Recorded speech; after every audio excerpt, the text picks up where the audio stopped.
আমি এখানে ইংরেজি ডিপার্টমেন্ট 12 ব্যাচের স্টুডেন্ট। তো আমাদের এখানে যে ঝামেলাটা হয়েছে, এখানে অ্যাকচুয়ালি আমাদের কর্মসূচি ছিল অবস্থান কর্মসূচি। আমাদের উদ্দেশ্য ছিল আমরা মডার্নে গিয়ে অবস্থান করব, কিন্তু আমাদের যে এখানে ছাত্র সংগঠন আছে তারা আমাদের আগেতেই জানিয়ে দিয়েছিল যে অবস্থান ছাত্রলীগ ছিল এখানে। তো ওরা আমাদের জানিয়ে দিছে যে এখানে হচ্ছে আপনাদের অবস্থান কর্মসূচি করা যাবে না, আপনারা হচ্ছে পদযাত্রা করেন। আমরা সেটাতে একমত হয়ে আমরা এখানে পদযাত্রা করার জন্য ইচ্ছুক ছিলাম, কিন্তু তারা পরবর্তীতে আমাদের আরো ফোর্স করে আমাদের যে সবার সাথে কথা ছিল আমরা হচ্ছে পদযাত্রা করে চলে আসবো। কিন্তু আমাদের যখন ক্যাম্পাসের গেটে যখন চলে গেছে তখন ছাত্রলীগ সহ বাকি স্যাররা যারা আছে তারা আমাদের হচ্ছে বাধা প্রদান করছে।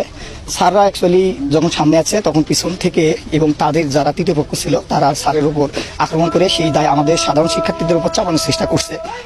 না, এখানে আমাকে ছাত্রলীগের সভাপতি আমাকে তো থাপ্পড় মারছে।